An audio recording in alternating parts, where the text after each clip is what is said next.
This is The Causes of Things, and I'm your host, Michael O'Fallon.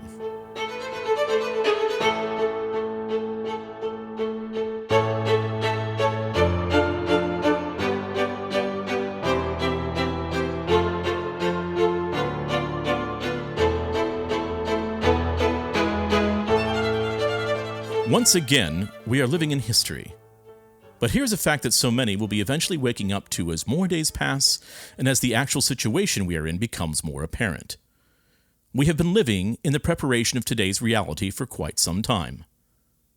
So with this fact in mind, let's both look back to the information provided on this program for the last several years, and then look forward to, once again, to let you know what is actually happening as opposed to the operational reflexivity that you are being told to react to.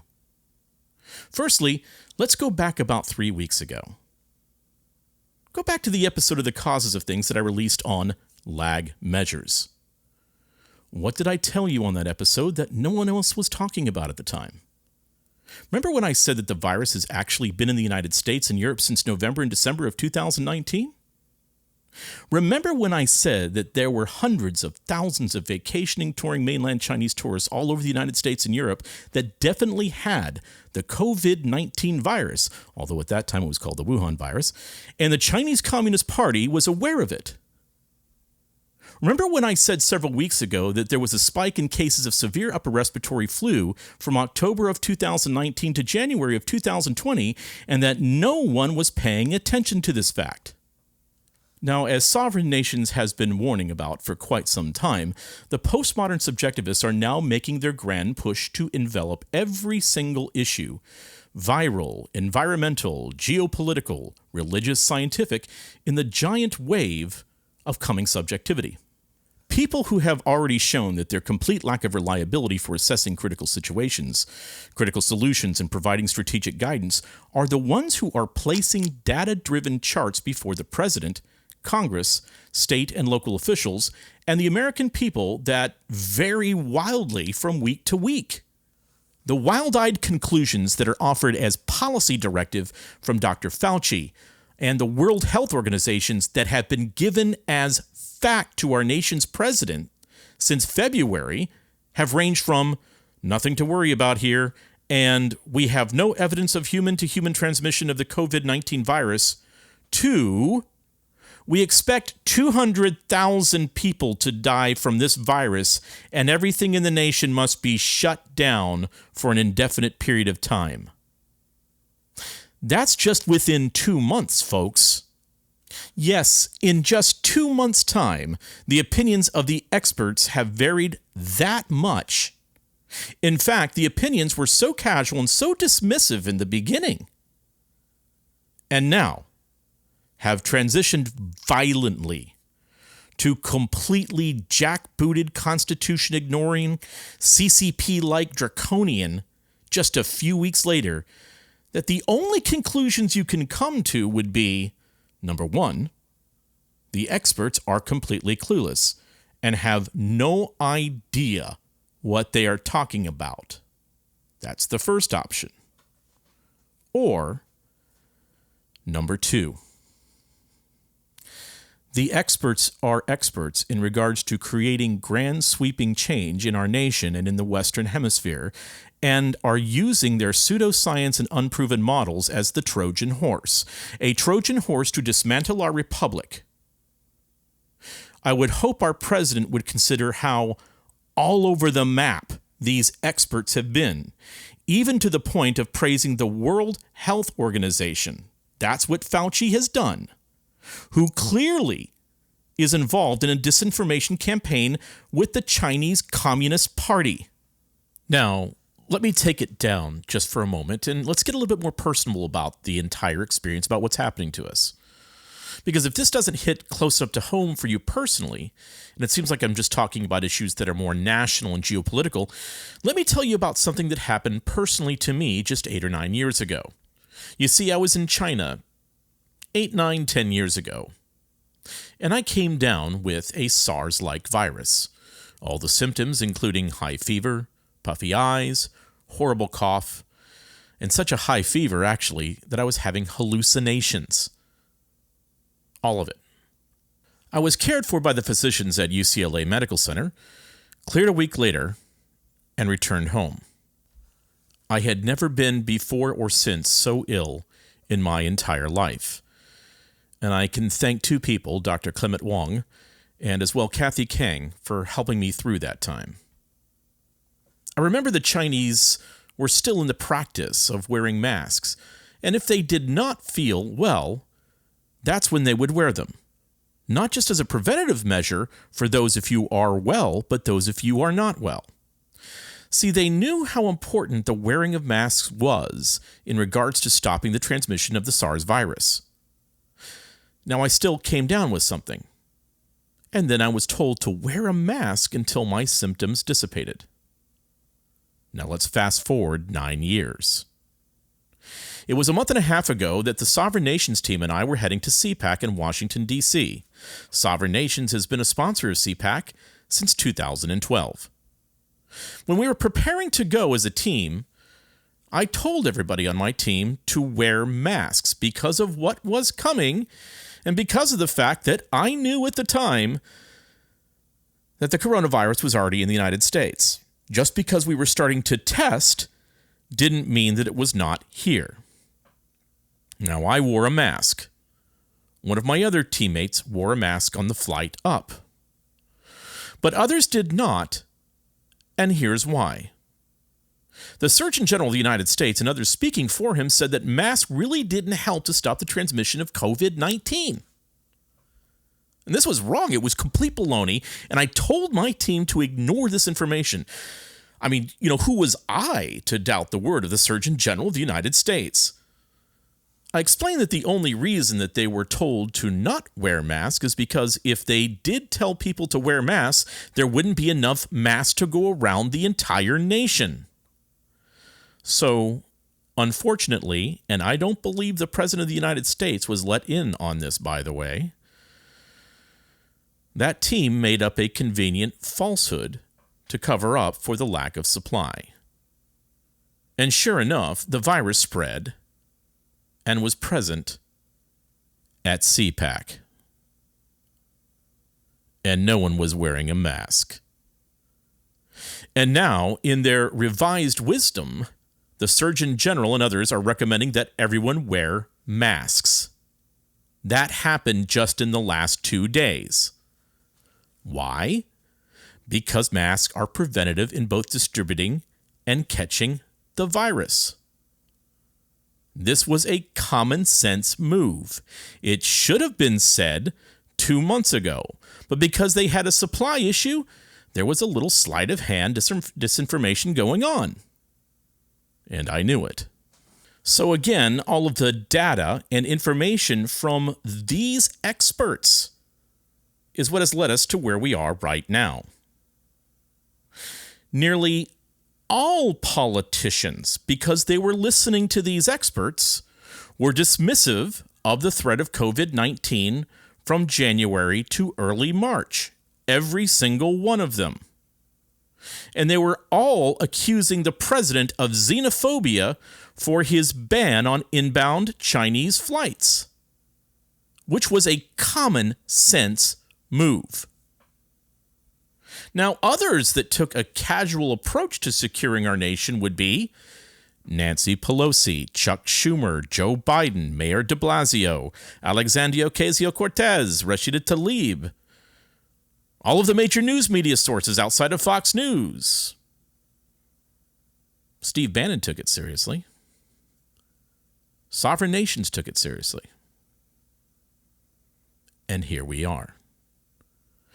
There is a virus, no doubt. But then again, I have to ask, how is the data on morbidity and contraction of the virus being ascertained? What is the criteria being used? Why has it been shown over and over again that many of the deaths attributed to COVID-19 have actually been due to other health factors such as an unrelenting cancer? Why is it that Italy has now started to adjust their factors to state that only 12% of deaths of people over 70 were due to COVID-19? And again, As the cases of COVID-19 were likely contracted nearly a week to 2 weeks ago, why is everything and every prediction and data continuing to be based upon lagged measurements? I got to ask that. Of course, the numbers of reported cases would be the highest right now because these are lag measures. The lead figures are completely unreliable, which has been shown to have been true. Nothing so far has been even close. The amount of testing has skyrocketed in the United States exponentially, and you can thank the President of the United States for that. And because of this exponential testing, more COVID-19 testing than any other nation so far, you're seeing a report of more cases. Why do you think we lead the world in cases? Why? Because we have tested over 1.5 million people. And the testing has shown that of those with symptoms, 20% are shown to have COVID-19. As just reported by the President of the United States, we are now testing as many as 125,000 people per day. So you can expect that the number of positive cases will be commensurate with the amount of persons tested. And once again, as is shown in articles that are now being released from news sources such as ABC News, which is available, by the way, on the webpage where this podcast is carried on Sovereign Nations, they are reporting that over 750,000 Chinese visitors came to the United States, and over 3 million total into both the U.S. and Europe from the time that the novel coronavirus, as it was known at the time, was first reported in China until the president's travel ban. That is before there was testing. And remember, after he made his travel ban from flights coming in from China, those flights simply went into Europe and then came in to the United States. That's why the president banned the flights from Europe. I don't understand why this hasn't been discussed yet. But again, just because the first reported and defined case of the novel coronavirus, as it was known then, was tested and found in China, at least according to what they're telling us, did not mean that the virus was not already passed to tens of thousands of men and women in China earlier than the first confirmed test. Let me explain this again. Just because a test says that a virus is now present doesn't mean that the virus first started on the day of the first confirmed test. Tests do not create diseases. They only accurately, or in some cases inaccurately, measure the presence of a virus. The test does not create the virus ex nihilo. In other words, out of nothing. The virus already exists. Let me try to find another way to help you understand this, because this is really important that you grasp this. Let's say that we go back several hundreds of years and you find a shiny yellow substance in a rock in your backyard. It is weighty. It's beautiful. And when you extract this beautiful mineral from the ground and shape it into things, it is magnificent. You make a beautiful bowl out of this beautiful material. You create an amazing chair out of this amazing, incredible material that you found in rocks in back of your property. You then begin to have a mass extraction from your property to sell this beautiful amber yellow substance that glows and shines to others that desire to have it as well. It has now become valuable. People are willing to pay top dollar for this shiny yellow amber substance. Now others find other shiny things in their backyards and rocks as well when they start digging for it. It sort of looks like what you have in your backyard. That's what they're finding. But it isn't exactly the same weight or luster or shininess. So, you develop a test based upon the intrinsic qualities of your beautiful, shiny, yellow amber material. And let's say that you decide to give it a name. Let's say you call it gold. Now, when you start testing other minerals and materials that others are bringing to you to find out whether there's gold out there in them hills, it doesn't mean that you're testing, when you find other materials that are just like yours, created the new gold.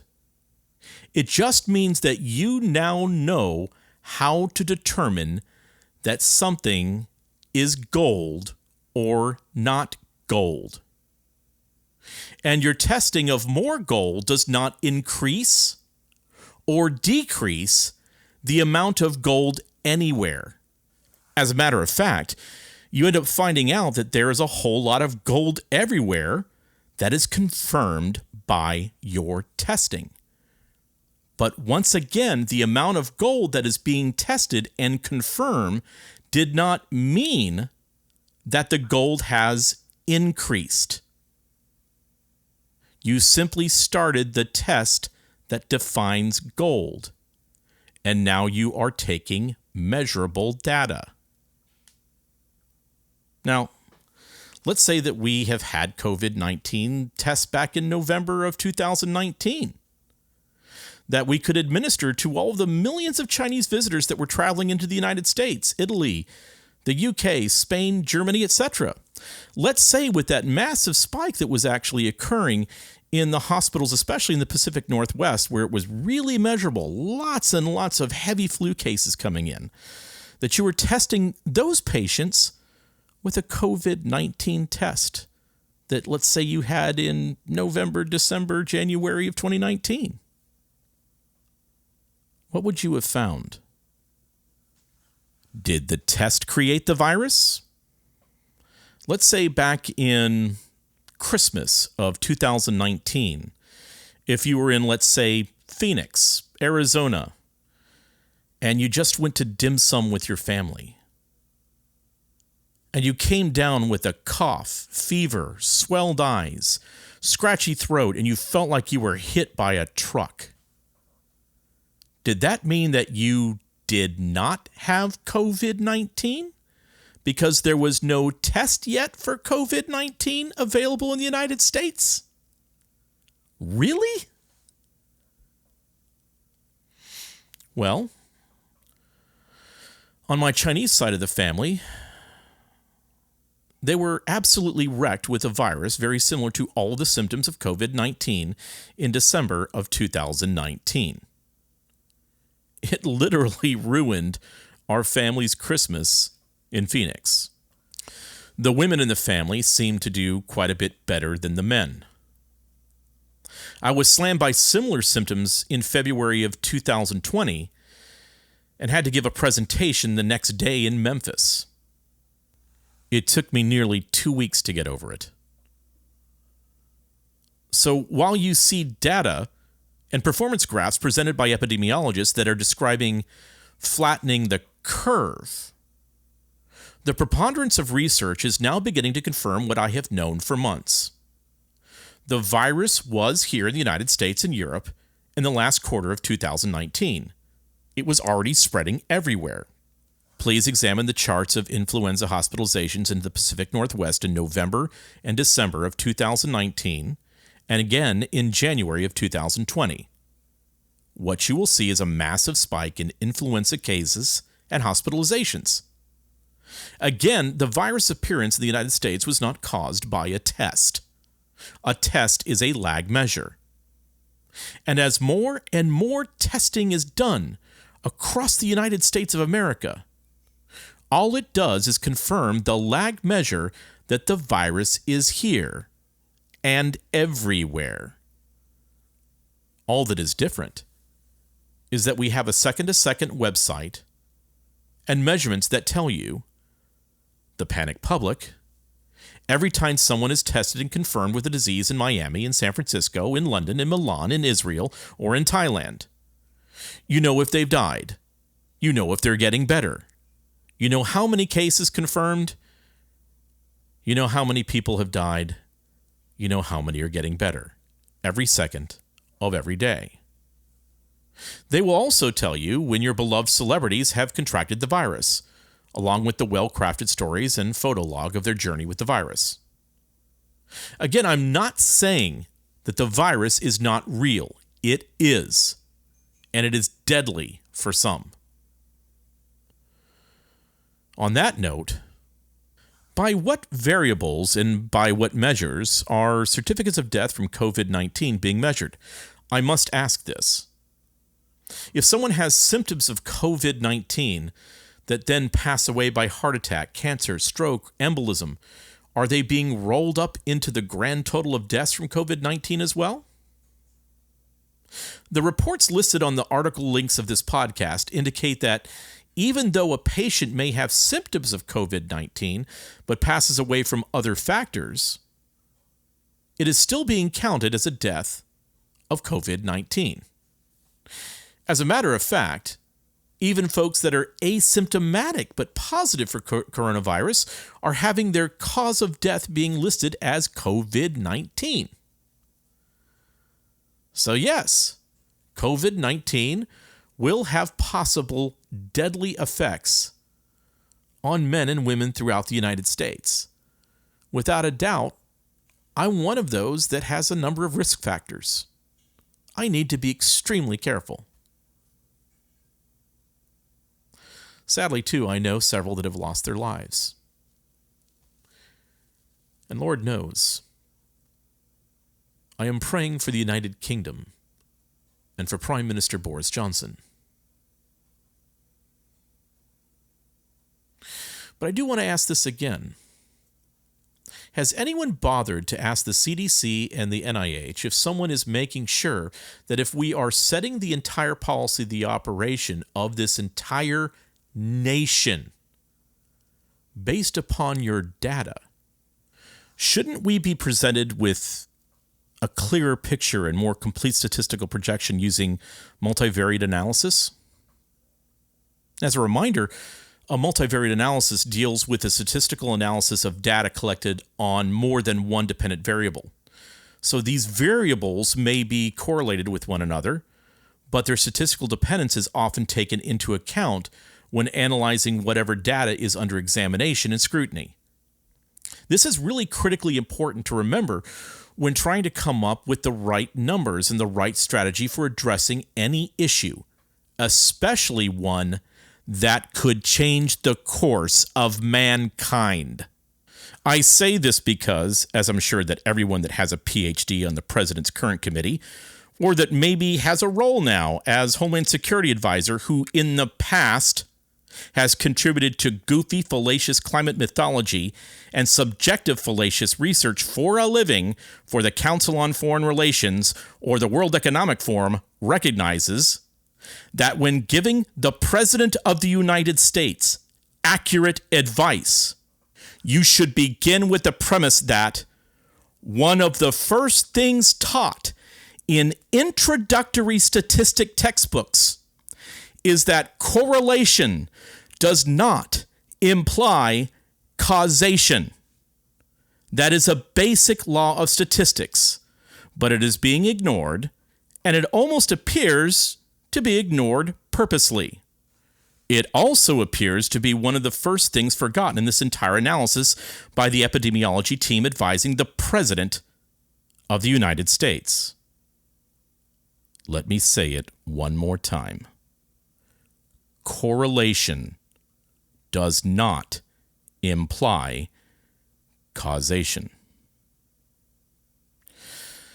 The phrase correlation does not imply causation refers to the inability to legitimately deduce a cause and effect relationship between two variables solely on the basis of an observed association or correlation between them. The idea that correlation implies causation is an example of a questionable cause logical fallacy, in which two events occurring together are taken to have established a cause and effect relationship. This fallacy is also known by the Latin phrase cum hoc ergo propter hoc. With this, therefore, because of this. Now, of course, this differs from the fallacy known as post hoc ergo propter hoc, which after this, therefore because of this, in which an event following another is seen as a necessary consequence of the former event. Anyway, this fallacy is widely seen as an example of the statistical fallacy, which can be seen and practiced in numerous epidemiological studies, including some well-known studies that are part of the President's Health Advisory Team. Which begs us to get back to causality, cause and effect, and, not to mention, the fallacy that testing in some way creates ex nihilo, out of nothing, the beginning of a virus. Now look,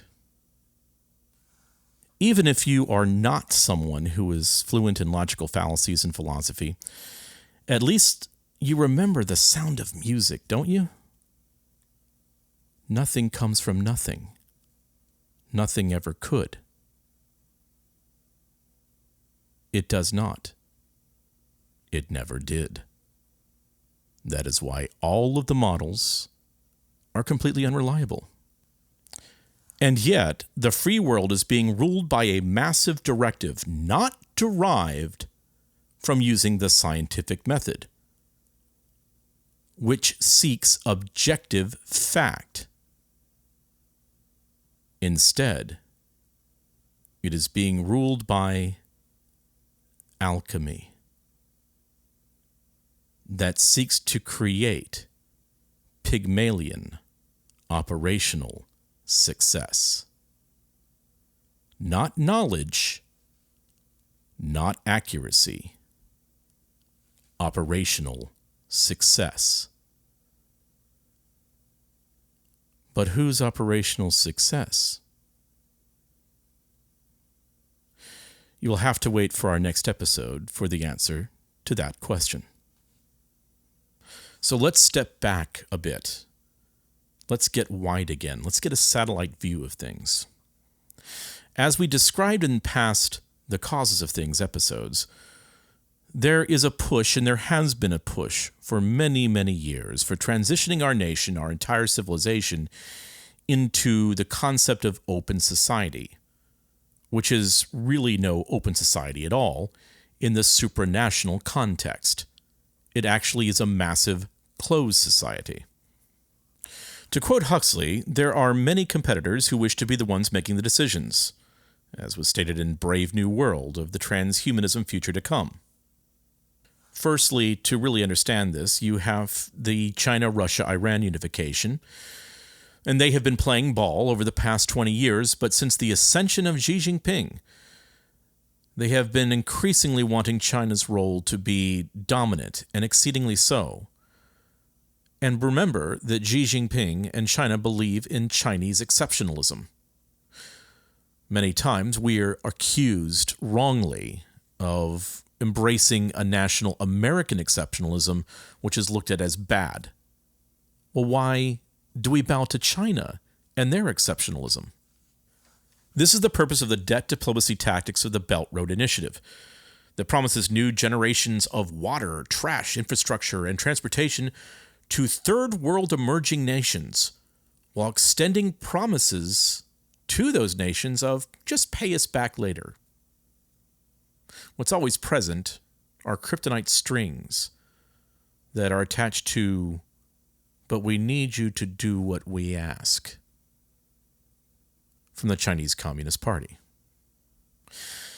Another player in the scene of the world to be the elites that make the decisions would be the European Union in conjunction with the World Economic Forum and open societies, which the United States played ball with for many years through the Bush, Clinton, and Obama years. This European Union World Economic Forum group sought transitionary paradigms into the new world of the Internet of Things and the Fourth Industrial Revolution, without the destructiveness of war and infrastructure damage that has accompanied invasionary tactics in the 19th and 20th centuries. And lastly, you have a rather new and robust United States and Saudi Arabia union that is seeking to transform nationalism and national self-interest away from unelected bureaucrats. Well, more so from the U.S. position, that is. There are also other nations that have joined in due to the success of Donald Trump. Poland would be one. Other countries such as Italy and the UK have joined in with the United States with some of their objectives. So all of these entities are competing and jockeying for control as the new age, the new Internet of Things age, begins to emerge. And to put it bluntly, the United States was beginning to assert a new, bold dominance on common sense economic principles based upon the liberty of the free market and the ability of self-governance and sovereignty. What was not happening in the past 8 to 10 years before the new administration was the operational preparation of the environment.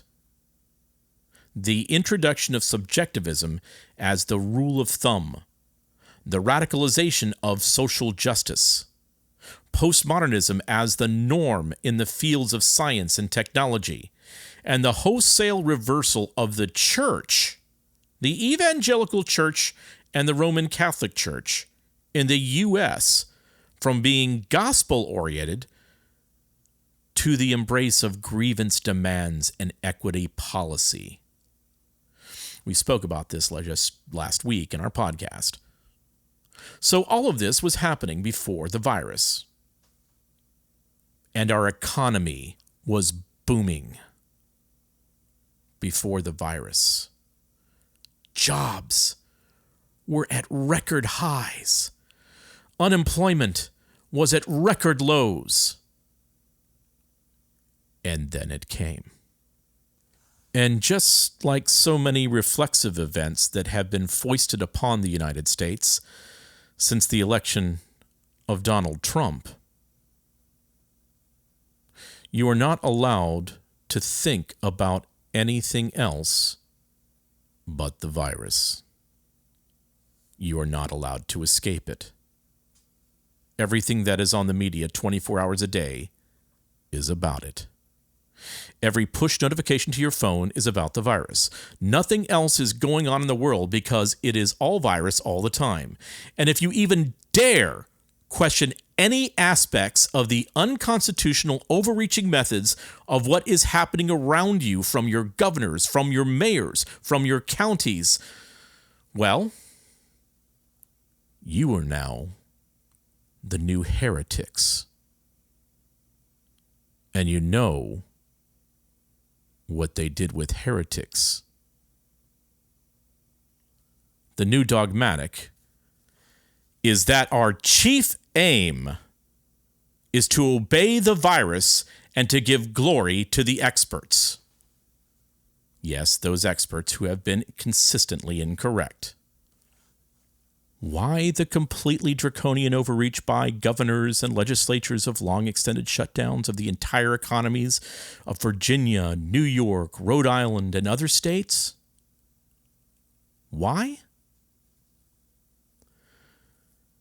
Because they are afraid that the president may call this whole disastrous, nation-ending, economy-crashing, death-producing shutdown of the economy off. That's why. They want to keep it going. And precedent, unconstitutional precedent, has now been set. You see, they have the president in a modified Kafka trap. He is damned if he does, and damned if he doesn't. No matter what he says, he will be blamed and criticized. He is damned if, and here is the first trap that they have him in, if the president decides to begin to lift the safe-at-home push across the entire nation and allow people to get back to work. Well, if he does that, then governors of the DNC and progressive Republican governors will compare him to a British general telling the young troops in Verdun and Flanders, Over the top, boys, as they are mowed down by German machine guns. Yes, the governors, the mayors, the congressmen, the congresswomen that are part of the Democratic Party will call him a murderer and will demand that people disobey the President of the United States. False dichotomies will abound. Then as well, the mainstream media, along with various corporations that have progressive ideals, will begin to say exactly the same thing. They will say things such as, "No, Mr. President, our workers' lives are more important than your love for money. We will not send them into harm's way." Then also, the pastors associated with the Progressive Gospel Coalition, the progressive members of the SBC, the ERLC, the PCA, Moody Bible Institute, and others. What they will do is they will begin to say the same thing. These Pied Pipers of Christian deconstructionism and progressivism, they will say that Donald Trump is definitely not pro-life, and his love for money is more than the sacred lives of men and women of this country. Well, that would happen if the president takes the first choice and decides to try to open up the economy. All false dichotomies, of course, but that will be the narratives that they will try to take. Now, if the president goes the other way and decides to keep the nation shut down until May or June, the DNC will actually start to support him. They're still going to try to attack him for a bunch of things. They can't stop doing that. You have to keep that reflexive wheel going. But they will back him on these things and work with him on this legislation. And during that time, they'll just ask for more progressive, equity-based, grievance-based, socialistic nonsense to be lumped into the legislation for the next $2 trillion burned into thin air. And what will happen? The economy of the United States will eventually collapse. Liquidity will dry up. The legacy wealth of corporations and individuals of this nation will completely disintegrate. You will never have top-down economics. Trickle-down economics will never be possible again. And we will all be at zero. That's their utopian dream. Equity.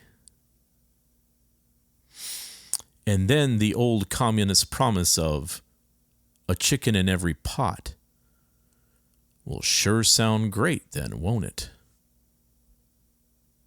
Crime will begin to increase exponentially. Law enforcement isn't even stopping burglary anymore in most cities. And if you try to defend yourself as a citizen, it will be you that is held responsible and jailed.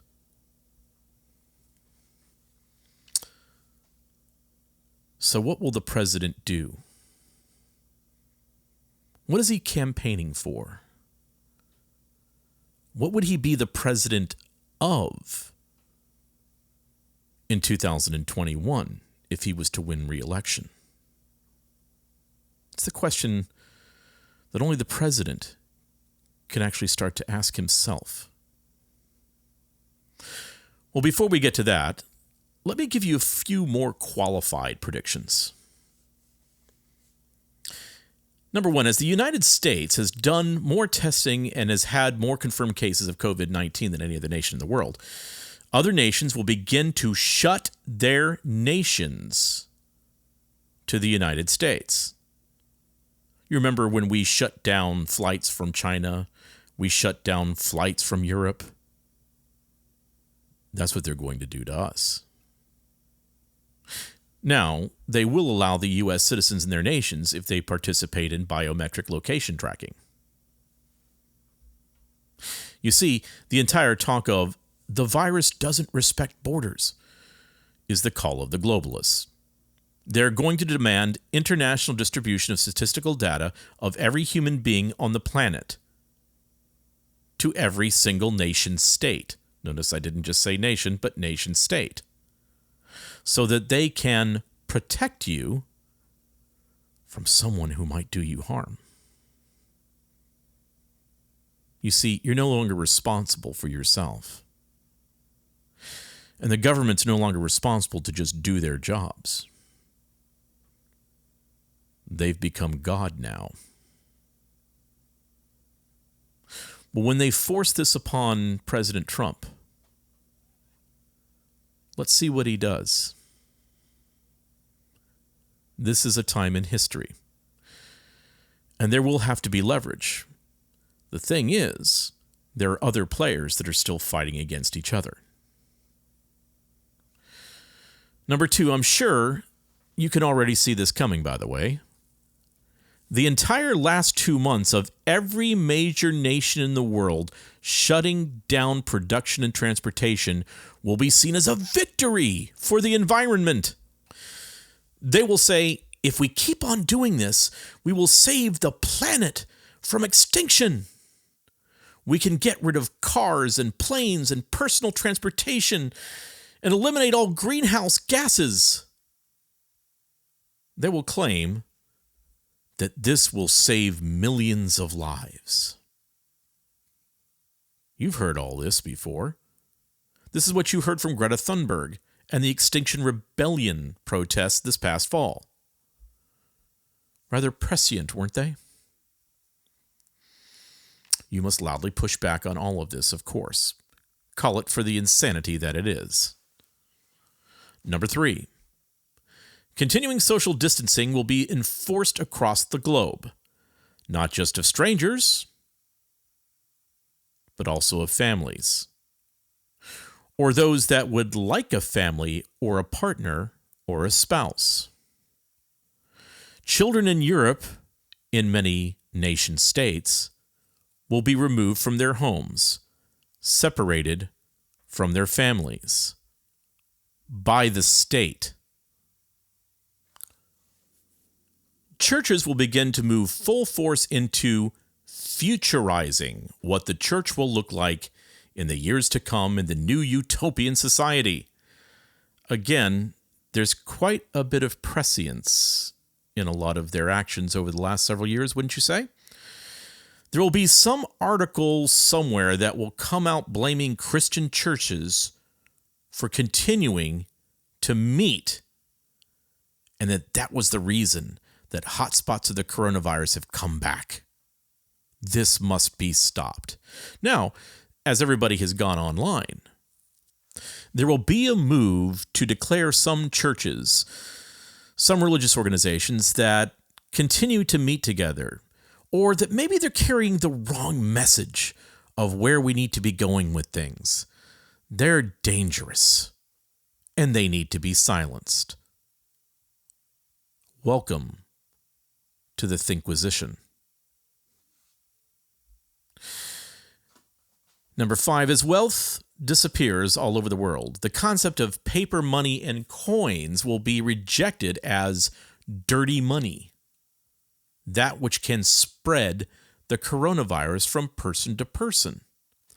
They will demand digital currency. This, of course, is going to completely change the way that the service industry works, those that survive by tips. Number 6, as actual wealth dissipates all over the globe, there will be 2 primary institutions that will lend. The IMF, along with the World Economic Forum, and the other will be China. But you will have to play by their supranational rules. Number 7, more or less like some of the other things that we've been talking about, the Internet of Things will be the savior of mankind, tracking you, saving you, helping you to know everything at all times. They're there to help you understand things, for you to know everything at all times. The thing is that they know everything about you at all times. Number 8, as a person can lose or damage watches or phones that are in the Internet of Things, Mankind will be encouraged to transition away from phones and watches. And then the really dystopian nonsense, the really, really scary things, will begin to kick in. Number 9, the move away from physical labor to the reliance on robotics that are dependent upon artificial intelligence in the workforce will be one of the fixes that the globalist elites will insist will help the world in the midst of a pandemic.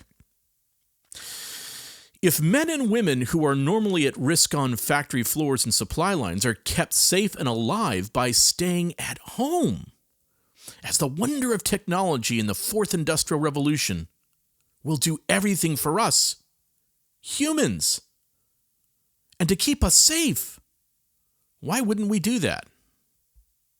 Because the most important thing is life, of course. This will be seen as a pro-life move. Number 10, of course, this follows logically. This also means that the logical consequence of having robotics replace nearly all human functions is the need for human beings to have income that was once derived by labor, by work. Now, I'm not just talking about factory floors. I'm also talking about folks like paralegals and attorneys.